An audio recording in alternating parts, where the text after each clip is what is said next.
Hello, I thought I'd just update with a kind of CIC information download, I guess, because I am in the middle of, I think when I last recorded, I was saying that, that I was going to be appointing some directors to help with governance that would help me get funding.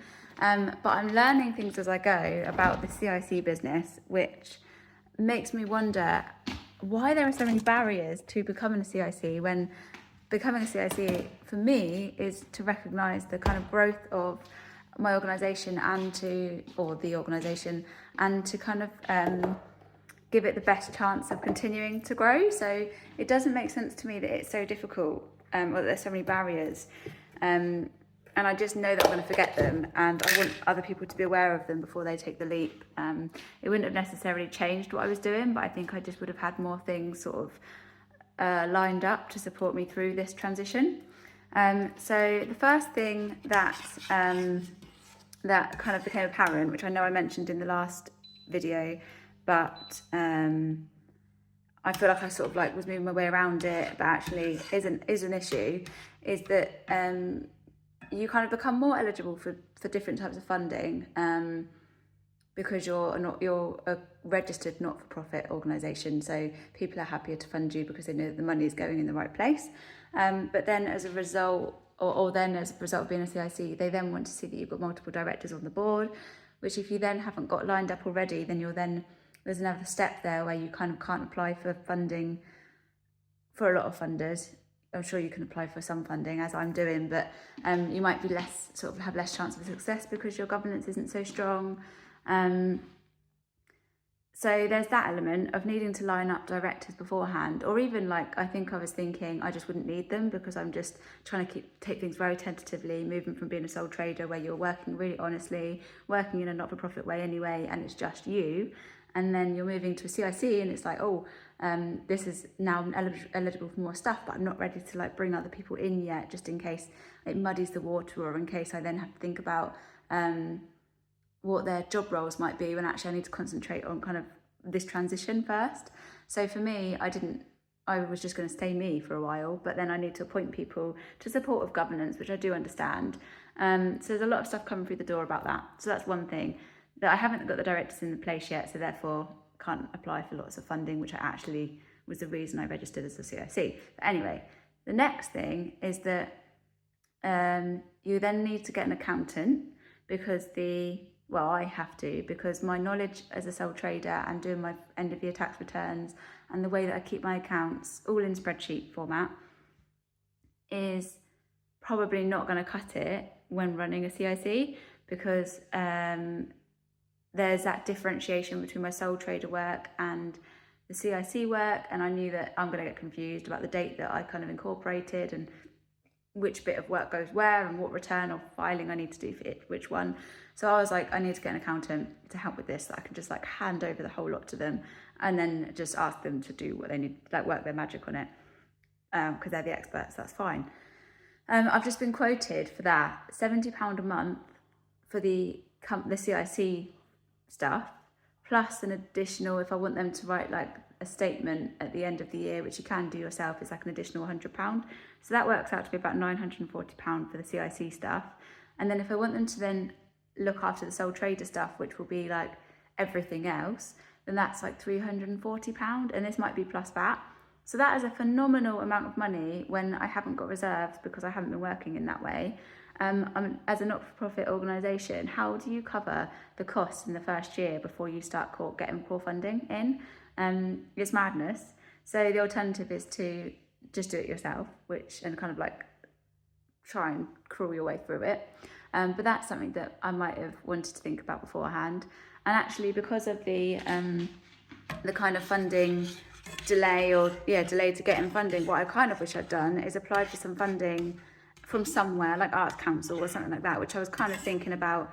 I am thinking about putting a big funding application together anyway, but trying to line that up before so that I had some money to live on whilst I then can't fundraise particularly for Wakey Wakey Arts.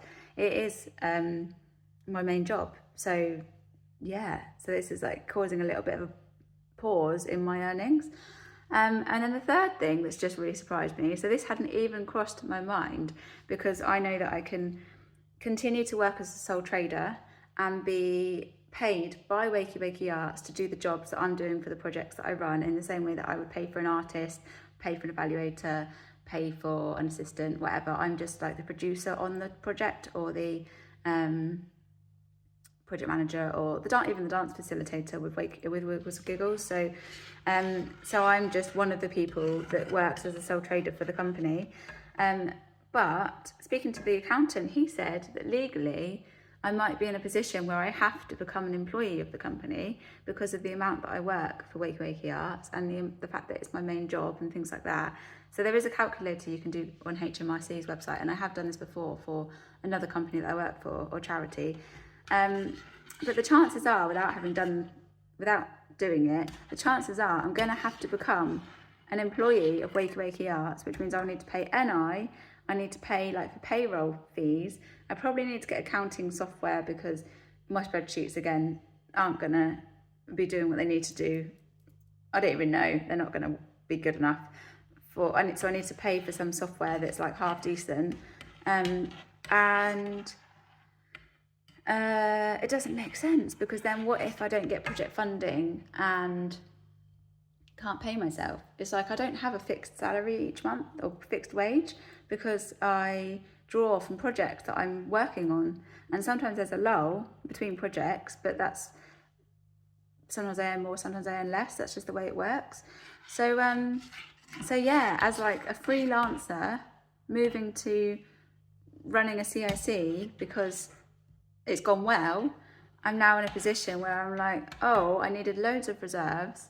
I needed funding lined up to get me through this bit of not being able to apply for as much funding. And I needed to have directors in place, or understand about directors, and have them lined up ahead of time. And I needed to have thought about accountancy software and understand that I might need to become an employee, and to have reserves in place to cover the financial implications of that. So yeah, so this isn't a rant about becoming a CIC, because I still think I've done the right thing, because I'd got to a point where I've been umming and ahhing over it for such a long time. And it was like the only way forward really was to do something. And this is the next tiny step from being a sole trader, but it has made such a difference in terms of what's required of me. So yeah, I just thought I would share that, because someone might not be aware of it, and it's an important aspect of this kind of funding, a record of funding related videos that I'm making. If anyone's got any thoughts on it that they want to add, or if they're like, you're totally wrong, you could work in this way, or I know a really good accountant that's far cheaper than that, it would be great to know. Mad. It's really shocked me actually. But yeah, anyway, thank you for listening, and see you on the next one, when hopefully we'll have some directors appointed, and because some lovely people have said they'd like to be involved, and it's very exciting. I just need to pull some paperwork together. Again, there's probably templates for that out there, but that's kind of a whole new world for me, understanding what kind of contract you create. Are they volunteers? Do they need a contract? It's all quite exciting stuff. But I should be applying for funding. That's what I need to be doing, which I'm sure the directors would agree. So yeah, anyway, thanks very much, and speak to you soon.